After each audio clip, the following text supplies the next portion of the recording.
รับเร็วอืมอันนี้ก็ไทยสะพายเนี่ยนะเรือไทยใหญ่เรือใหญ่เขาไทยสะพายอันนี้ก็ไทยดอนโคเรือแตว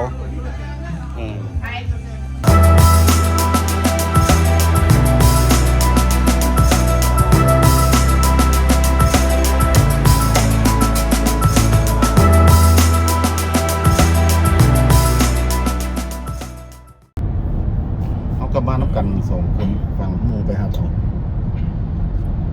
อันนี้ท่านตุดอันนี้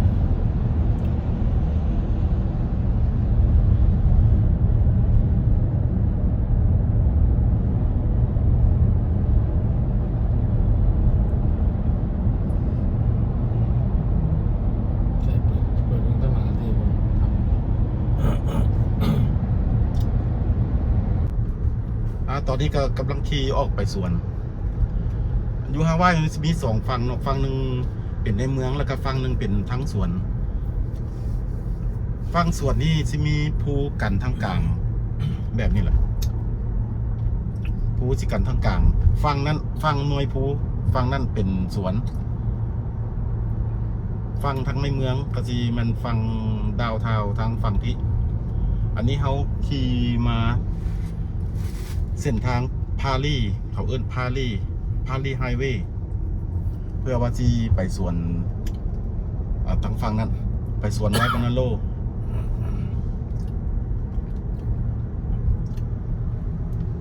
ธรรมชาติมันก็คือบ้านเขาเนาะ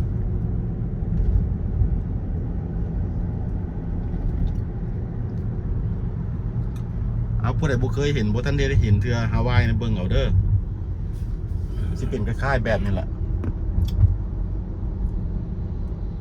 โบเป็นว่าไปทางใต้ทางเหนือได้นี่โบเป็นทางเหนือทางใต้ของลาวได้นี่ฮาวาย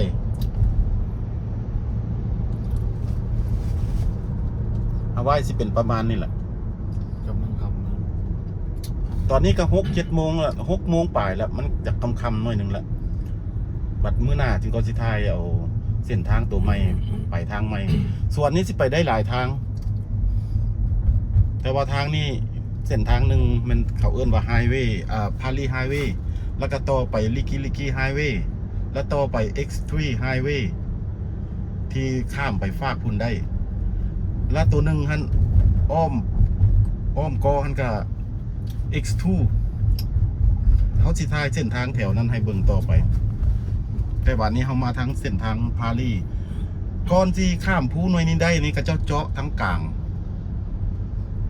เจาะไปกลางเลยบ่ได้ขึ้นภูข้ามภูเลยก็เจาะทางกลาง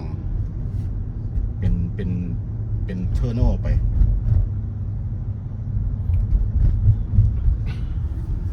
นี่แหละงั้นแถวฮาวายมันเป็นเงินหลังนี่สิล่ะอยู่ในป่าในแบบธรรมชาติแบบอันแถวนอกบ้านเขาเนี่ยแถวเหนือแล้วก็แถวใต้ทั้งนอกอากาศก็ธรรมดาตอนนี้เดือนหนึ่งวันที่28อากาศก็ทอเก่าโบหนาวนุ่งเสื้อก็แบบเก่า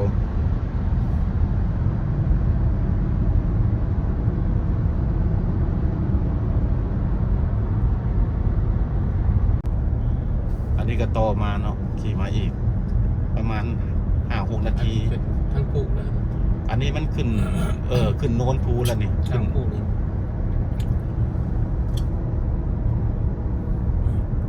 มันก็เป็นหมอกจังเทิงเห็นปะเป็นหมอกอยู่จอมภูมันสิเป็นหมอกอีกอันผู้ใดเห็นจะคิดว่าอยู่เมืองลาวเด้อเมืองลาวหรือว่าเชียงใหม่โบแมนเดอร์อันนี้เขาเอิ้นว่าฮาวายแท้ๆนี่มันจะมี3จุดที่แตกต่างกันจุดที่1มันจะเป็นในเมืองแบบมีตึกมีอย่างแล้วก็แบบที่ว่าเห็นอยู่ในทีวีแหละเป็นตึกเป็นคนโซเขาเต้นเป็นบิสเนสเขาธุรกิจของเขาแต่ว่าแถวในนี่ตัวที่2มันจะเป็น เป็นเขียวเป็นป่าเขียวคือเชียงใหม่ นี่อันนี้เขาเอิ้นปลาเขียวแบบเชียงใหม่และบัดนี้ภาคที่3ก็สิแม่นภาคแห้งแล้งแล้วบัดนี้ภาคแห้งแล้งมันสิอยู่ส่วนเกาะพุ่นต่อไปสิไปถ่ายเอาให้เบิ่งโตแห้งแล้งมันสิต้นไม้มันก็สิบ่เป็นแบบนี้มันสิบ่ตึบบ่หนาแบบนี้ภูมันก็สิเป็นภูแห้งๆ แล้วสิว่าพูดนี่มันหอมพวกนี้หอมปองมันเลย อันนี้หอมเขาเอิ้นหอมพาลี่บองพาลี่ขึ้นไป ถ้าผู้ใดเข้าไปในนี่แล้วไปเบิ่งธรรมชาติเบิ่งวิวทางเทิงนี่นักท่องเที่ยวก็สิขึ้นเข้าไปในนี่แหละเข้าไปในนี่แล้วเขามันสิซอดหน่วยภูโตเทิงคุณหน่วยภูตัวเทิงคุณแล้วก็เห็นลงมาเมื่ออันนี้เขากำลังลอดถ้ำเข้าไปเนาะถ้ำเทอร์นอลสิไปฝากคุณอันลอดเทอร์นอลนี่มันมี2 เส้นหนึ่งไฮเวย์พาลีไฮเวย์คือเอามาในตอนนี้แหละเส้นที่2มันสิเอิ้นว่าลิกกี้ก็ลอดถ้ำคือกัน เส้นที่3 X3 ตัวนั้นบ่รอดตัวนั้น เราทำนี่ทำพูดกลางพูดคนนี้ ตัวนั้นก็รอดป่ะโอ้ตัวนั้นก็รอดคือกันเนาะ กลางพูด โอเค อันนี้เอาก่อน 3 เส้นรอดเบิดผิดข้อมูลเบ้าข้อมูลผิดบัดนี้ออกมานอกเลยมันนี่ เอาอยู่ตรงพูดเลย อันนี้อยู่ถึงภูแล้วได้นี่แต่เขาเฮ็ดขึ้นนี่เขาสิบ่รู้สึกดอกว่าขึ้นสูงซ้ำป่านนี้รถขึ้นมาก็ธรรมดาแบบค่อยๆมาธรรมดาบ่ได้ปีนขึ้นคือเขาขึ้นอันดอยสุเทพอยู่เชียงใหม่เลยแต่ว่าเขาแนมลงมามันก็เห็นแบบเขาอยู่เทิงพุ่นคันเขาอยู่ลุมแนมเบิ่งขึ้นมามันสิเป็นแบบคือว่าสูง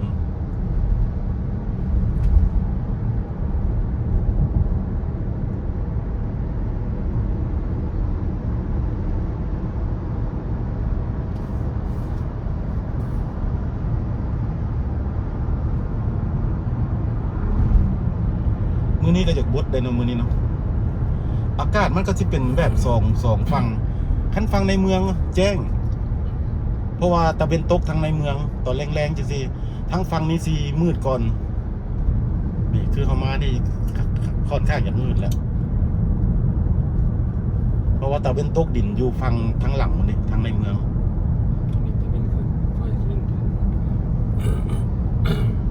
บัดนี้อยู่ทางลุ่มคันเฮามาตอนสวยๆตอนแดดๆนั่นน่ะมันสิใสงามดี อันนี้เฮามามัน 6-7 โมงแรงแล้วมันก็จะมืด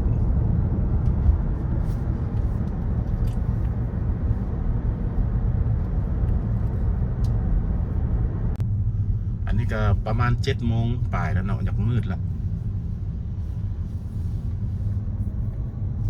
ไปทางก่อนฉากมืด พวกลืมไปพลาดจะไปเบิ่งโจขายของ มื้อนี้ขายของวะ ไปหรอมันขายของ มื้อนี้บ่มื้อนี้วันเป็นวันพุธเด้มื้อนี้วันคานเด้มื้อนี้ปัดเทื่อหน้าสิมาไทยให้มันตอนกลางวันเป็นแดดให้เบิ่งธรรมชาติดีๆแจ้งๆอันนี้เฮาได้มากลางคืนแล้วก็เลยให้เบิ่งตอนกลางคืนนี้ก่อนขี่นับแต่ในเมืองอยู่ฝั่งนั้นมาฮอดฝั่งนี้ก็ประมาณโมง25 ถึง 30 นาทีฮอดสวนวันนี้เขาก็สวดมาทางฝั่งนี้แหละฝั่งนี้เขาเอื้นว่าไวมานาโลเมืองไวมานาโลทางข้างภูนี่สิสูงภูนี่มันเป็นผานะมันเป็นภูมันจะเป็นก้อนหิน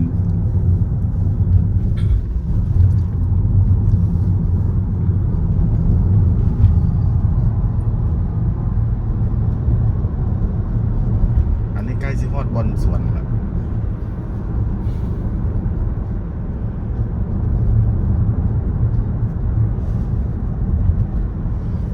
คลิปหน้าสิไปถ่ายเอาสวนคนลาวคนไทย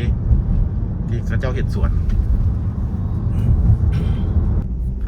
โอเคเขาก็มาฮอดไวมานาโลแล้วเนาะสวนคนลาวอยู่ในไวมานาโลเลี้ยวเข้าหอมนี่ก็เป็นไวมานาโลเนาะ มีแต่ว่าผู้ใดอยากมาได้มายามมาเตเมนแลนด์ได้มายามแล้วก็บอกเขาว่าสวนไวมานาโลสวนคนลาวไวมานาโลชื่อสวนนั้นมันเป็นชื่อเมืองเลยเพราะว่าเมืองนี้เขาเอิ้นว่าเมืองไวมานาโลก็เลยเอิ้นว่าสวนคนลาวไวมานาโลคนลาวอยู่แถวนี่ก็สิฮู้จักกันเบิดดอกวันนี้ก่อนสิเลี้ยวเข้าสวนไวมานาโลเฮาก็แวะเข้าไปห้านซื้อหยังไปฝากเล็กๆน้อยๆเนาะอันนี้ก็เป็นห้านของพวกโลโก้เขาก็เอิ้น ห้านนี้ก็เอิ้นตลกเด้อหลายคนลาวเขาก็เอิ้นว่าห้านซีหมา แต่แท้ๆมันห้านชีมาคนลาวเขาเว้ากันตลกว่าบ่ไปบ่ห้านซีหมา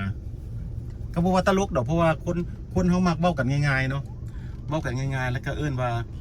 ตลาดซีหมาไปซื้อของอยู่ตลาดซีหมาเพราะว่าภาษาฮาวายมันสิต่างหน่อยหนึ่งมันมาแปลเป็นลาวไทยเขานี่ก็สิเป็นตาหน้าอันหน้าหัวขวนเนาะคำเว้านี้มันก็เป็นคำเว้าของญี่ปุ่นเดชิมามาร์เก็ต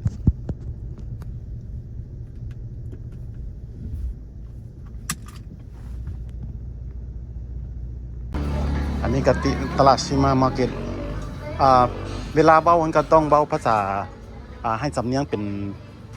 ฝรั่งเด้อคันเบ้าสำเนียงของลาวเขามันสิเป็นซีหมาแต่ว่าเบ้า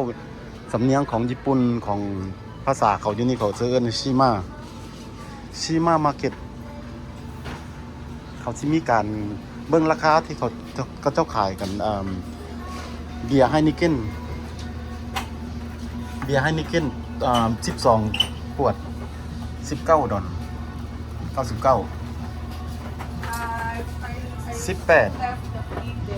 18 ขวด$27 99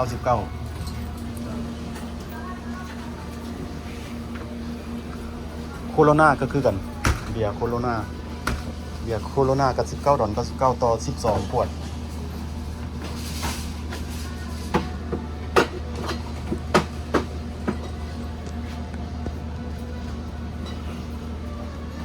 ให้เบิ่งกันเขาขายอยู่เมืองนอกกันเท่าไหร่เนาะกับสมเทียมเขาไปกินอยู่บ้านเขาว่าราคามันจะแตกต่างกันแบบไหน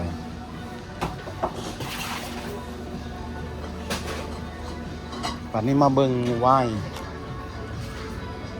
เหล้าขาว$20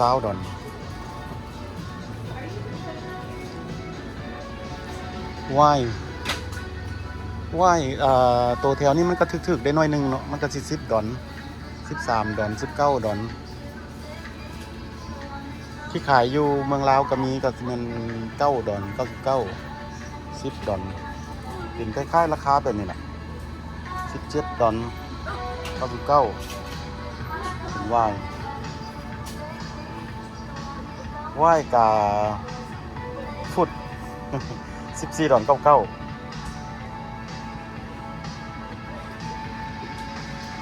ตาฟุตบ่แม่นตาฟาตีนนี่ตาฟุต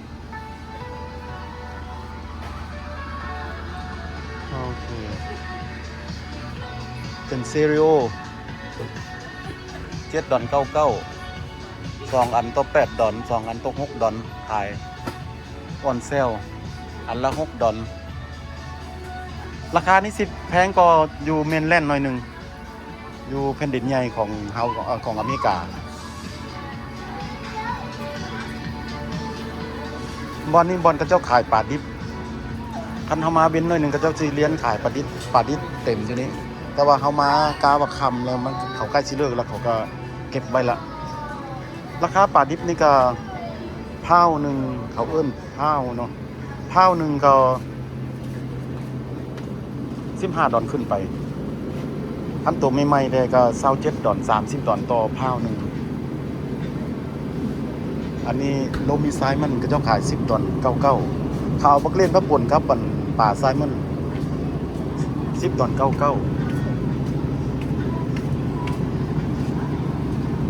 เอาก็สิเอาอันหนึงเพราะว่าคนเขามักโอ้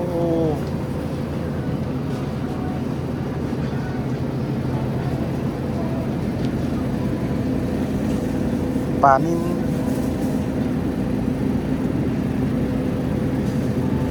ปลานิ่มก็4กิโลหนึ่งต่อ4 ดอล 49ข้าวหนึ่ง4 ดอล 49ปลานิ่มปลาทูแนวนี้จะแพงหน่อยหนึงแต่ปลาทูตาใหญ่10 ดอล 99ต่อข้าวหนึ่ง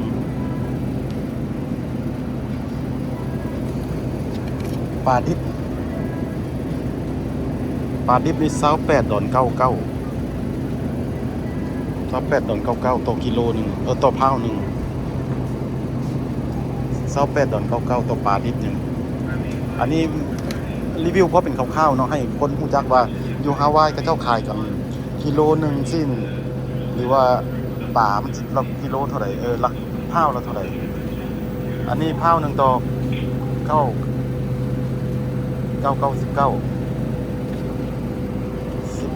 ตัวกิโลหนึ่งบางตัวก็8 ดอลคันเก่าได้น้อยหนึงก็เจ้าก็ลดราคาลงคือตัวนี้เก่าได้น้อยหนึงเขาก็ลดลง7 ดอล 99 10 ดอล 49อันนี้เขาได้มาแวะตลาดแล้วก็แนะนำราคาเขามันบ่เป็นคลิปวิดีโอเดียวกันหรอกเพราะว่าอันนี้เขาเฮ็ดคลิปวิดีโอว่ามาเล่นสวนเนาะแต่ว่าอันนี้เขามาแวะซื้อของไปฝากกับเจ้าก็เลยให้ฮู้เลยนมตกหนึ่ง7 ดอล 99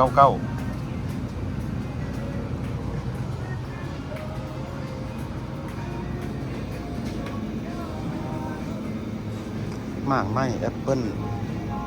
ก็2 ดอล 59ข้าวหนึ่งอันนี้ตลาดไทยบ้านกับเจ้าก็สิเป็นประมาณนี้เนาะกับเจ้าก็ขายมีแบบบ้านเขาด้วยอันนี้ส่วนนี้มันส่วนแบบฝรั่งเขากินเนาะอเมริกาเขากินประเภทนี้แต่ว่าของคนเข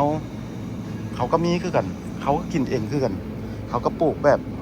ขึ้นแบบบ้านเขามีหมักม่วงมีผักกาดติ่งมีผักกาดเนี่ยกาดก้านจองบอกเขาเอิ้น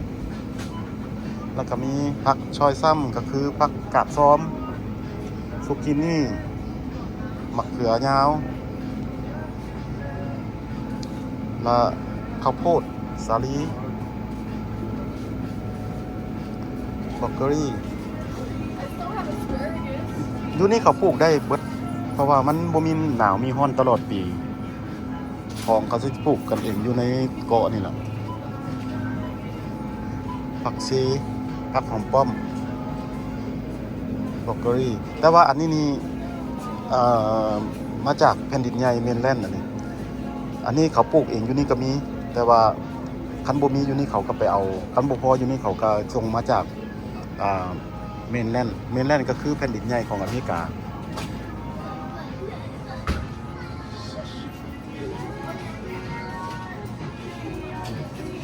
มีบักน้ำ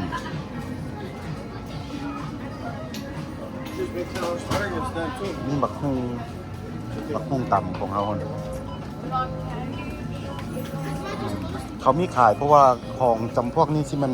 ฟิลิปปินส์ก็เจ้ากินคือเฮาเนี่ยฟิลิปปินส์คนฟิลิปปินส์ก็นี่สิฟิลิปปินส์หลายนะฟิลิปปินส์ประมาณมอง 50% อยู่ในเกาะอันโอวาฮูนี่เกาะฮุนอลูลูกายนั้นประเทศอื่นก็หลายรองลงมาก็แม่น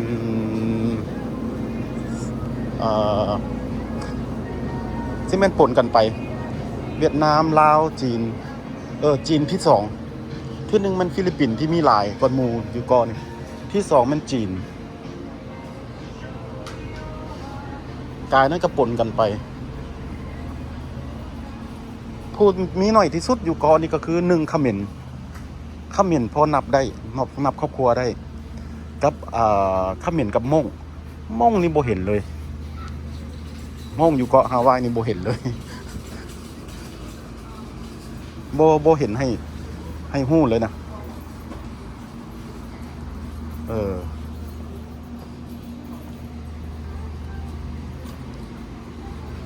ธรรมดาอยู่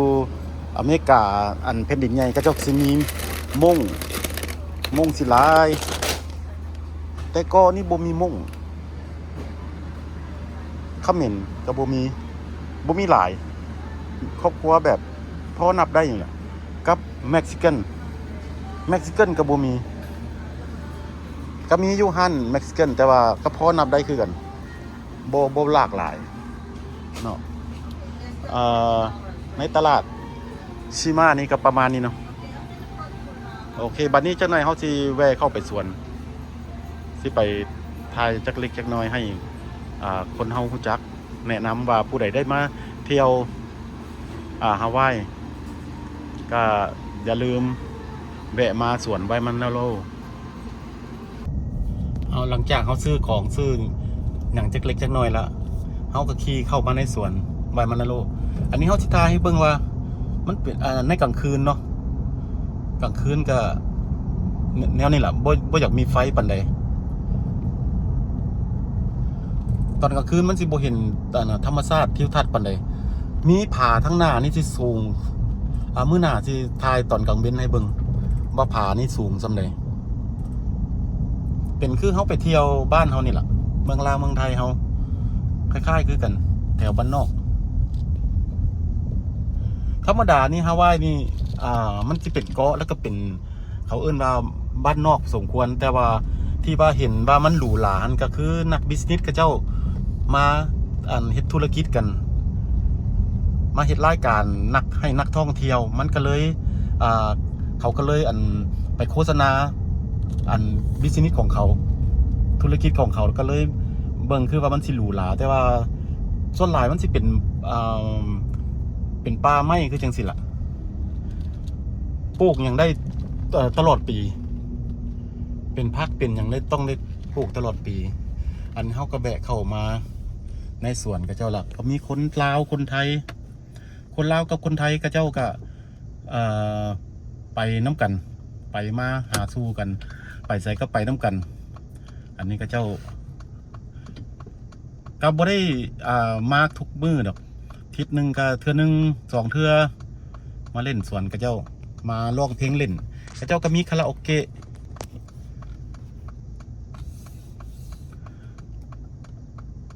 แล้วก็มีซุ่มแซวกันหน่อยนึงอันนี้ก็เจ้าเลี้ยวเข้าเส้นตัวนี้ก็เขาเอิ้นว่ามาฮิกุอย่าเว้าสำเนียงลาวเด้อให้เว้าสำเนียงเขามาฮิกุเพลสถนนมาฮิกุมันก็จะจอดใกล้ๆนี้เพื่อว่าออกง่ายเวลาเมื่อบ้าน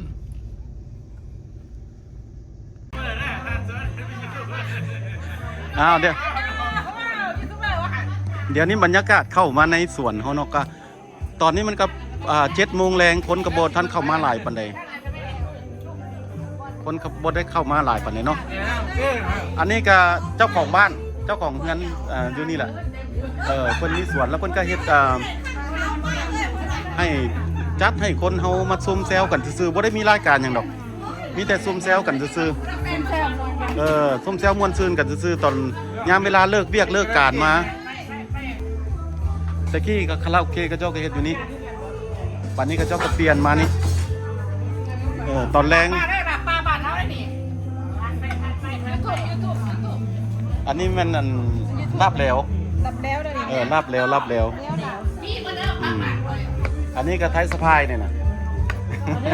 เลยไทยใหญ่เรื่อยใหญ่เฮาไทยสะพายอันนี้ก็ไทยดอนโคด้วยแตวอันนี้ก็อันนี้ปักซองนี่ปักซองเมืองลาวบนปักซองไทยเด้อปักซองปลูกกาแฟตอนแรงเลิกงานมาก็เจ้าคาพากันมาซุ่มมาแซวกันซื่อเขาในนี่เขากล่องในนี่มาเอาละเด้อเดี๋ยวคัมแบ็คทูฮาวายอีกอ่ะ โอเค เคก็เบิดเท่านี้เด้อคลิปตอนในคลิปตัวนี้ แล้วก็มื้อหน้าสิเฮ็ดคลิปใหม่ให้เบิ่งผู้ใดที่ว่าอยากเห็นฮาวายบอนใดให้บอกเฮาเด้อสิได้ไปถ่ายไปให้เบิ่งโอเคตอนนี้หลักคนผู้ใดมักคลิปเฮาที่ว่าอยู่ในฮาวายคนที่ใช้ชีวิตอยู่ในฮาวายแบบใดคนไทยคนลาวคนไทยอีสานก็หลายและคนไทยภาคกลางก็มีก็เจ้าก็มาร่วมกันไปวัดก็ไปวัดร่วมกันแล้วเขาก็สิถ่ายวัดให้เบิ่งว่ามีคนเฮาซุ่มกันเป็นแบบใดเนาะคันมักคลิปเฮาก็กดติดตาม Subscribe เอาสิเฮ็ดคลิปต่อไปให้เบิ่งโอเคขอขอบใจเป็นจะได้รสชาติบ่อาหารติดตามคนที่มา